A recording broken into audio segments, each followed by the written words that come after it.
Oke, standby, kamera ready, sound ready, 3, 2, 1, action. Halo Sobat Hukum, kembali lagi di siang hari ini bersama podcast kita, yaitu podcast hukum. Nah, di sini saya yang bernama Dia Fadila sebagai host. Siang hari ini kita akan membahas tentang materi kepailitan. Nah, apa itu kepailitan?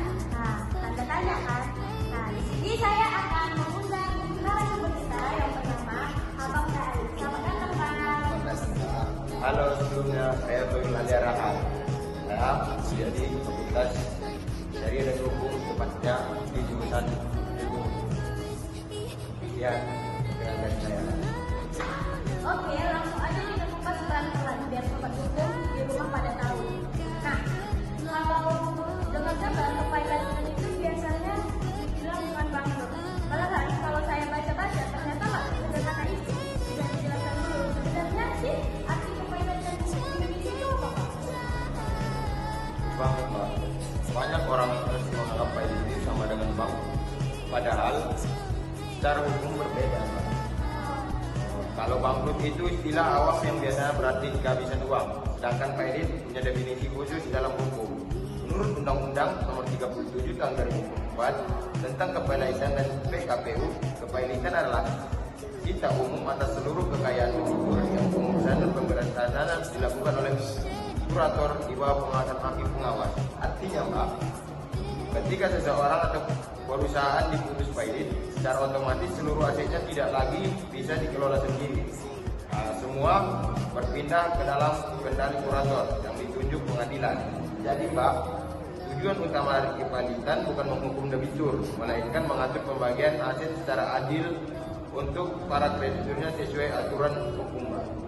Nah, kalau begitu, apa saja sih Bang biar seseorang atau perusahaan bisa disebut dengan pailit? Syaratnya sebenarnya sederhana, tapi tegas, hanya dua syaratnya. Pertama itu, debitur punya minimal 2 kreditur. Ada satu hutang yang sudah jatuh tempo dan dapat ditagih. Kalau kedua syarat ini tidak terpenuhi, Pak, maka kreditur, debitur sendiri atau bahkan kejaksaan bisa mengajukan permohonan pailit ke pengadilan niaga, Pak. Nah, ini menarik karena meski cara terlihat simpel, implikasinya sangat besar, Pak. Banyak perusahaan besar akhirnya dipailitkan hanya karena gagal bayar sebagian kecil utangnya. Padahal secara total asetnya masih besar.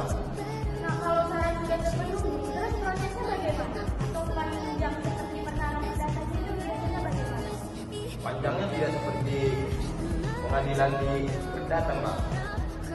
Justru Undang-Undang Kepailitan menekankan proses cepat. Pasal 8 Undang-Undang 37 tahun 2004 menyebut putusan kepailitan harus dijatuhkan paling lambat 60 hari, Pak, sejak permohonan diajukan. Jadi berbeda dengan perkara perdata biasa yang bisa bertahun-tahun. Ya, tadi sempat disebut dengan kurator. Coba bisa dijelaskan nggak dengan detail apa sebenarnya tugas kurator itu? Kurator itu kunci utama dalam kepailitan, Pak. Begitu debitur menyatakan pailit, kurator otomatis mengambil alih semua aset. Tugasnya mencakup mendata seluruh kekayaan debitur, menginventarisasi mana yang bisa dijual, mana yang masih dalam sengketa, mengelola dan menjual aset tersebut, membagi hasil ke kreditur sesuai urutan hak mereka. Bisa dibilang, Pak, kurator berperan seperti manajer aset yang harus bekerja profesional dan transparan. Kalau kurator tidak netral atau tidak cakap, proses pemberesan bisa kacau, Pak. Karena itu profesi kurator sangat penting dan diatur ketat dalam undang-undang. Oh, begitu ya, Bang. Nah, sebelum mendapatkan kepailitan, sini saya ingin bertanya, ada istilah PKW itu apa bisa dijelaskan, Bang?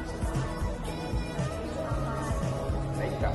PKPU atau penundaan kewajiban pembayaran utang, yaitu mekanisme hukum yang memberikan kesempatan bagi debitur untuk menyusun rencana pembayaran sebelum benar-benar dipailitkan, Pak.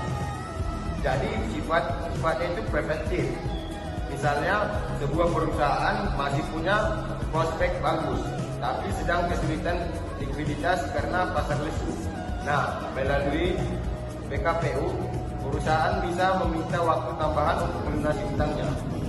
sambil tetap bernegosiasi dengan para kreditur, Pak.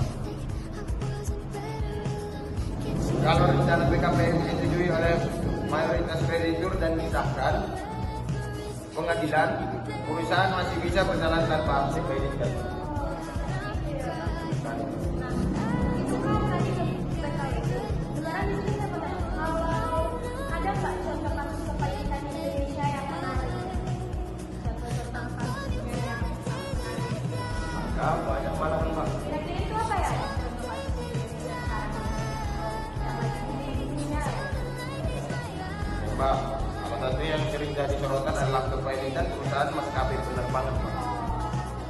Perusahaan ini punya utang besar ke kreditur, terutama leasing pesawat, Pak. Tapi gagal membayar. Akhirnya kreditur mengajukan permohonan pilot ke pengadilan niaga. Contoh lain, perusahaan properti besar pernah gagal bayar obligasi. Padahal kalau dilihat aset tanah dan gedungnya banyak, tapi karena tidak liquid, perusahaan tidak bisa memenuhi kewajibannya tepat waktu. Kasus-kasus ini menunjukkan bahwa kepanikan tidak selalu berarti perusahaan miskin, tapi lebih kepada masalah arus kas dan kewajiban hukum. Nah, tadi Bang, pasti itu di kepanikan itu ada tantangan-tantangannya lah. Dalam tantangan, pasti ada tantangan juga dalam praktek hukum dan itu kira-kira tantangan di praktek hukum kepanikan itu apa? Tantangannya antara lain debitur nakal yang sengaja menyembunyikan aset atau memindahkan kekayaan ke pihak lain sebelum diputus payung. Proses berlarut karena ada gugatan tambahan, misalnya perlawanan pihak ketiga atau sengketa kepemilikan aset. Kurator kadang dituding tidak netral karena bisa saja berpihak pada salah satu kreditur besar. Nah, ini Bang, setelah saya tadi tanya apa tantangannya, misalnya kita punya tantangan, lalu itu solusinya bagaimana ya? Untuk mencegah atau apapun itu? Pasti ada kebijakan dan aturannya, Pak. Antara lain, pengawasan ketat dari hakim pengawas terhadap kerja kurator. Yaitu yang kedua itu transparan proses melalui laporan terbuka yang bisa diakses para pihak. Dan yang ketiga, profesionalisme kurator lewat sertifikasi dan kode etik yang jelas. Dan yang keempat itu ada edukasi masyarakat. Di sini saya mengatakan edukasi masyarakat supaya paham bahwa kepanikan bukan sekedar kebangkrutan, melainkan mekanisme hukum untuk menyelesaikan hutang-hutang secara adil. Oh, seperti itu ya. Berarti kepanikan itu seperti yang aku jelaskan tadi, kalau itu tentang debitur, terus tentang perusahaan-perusahaan yang dalamnya ada PKPU, dan sebagainya lah.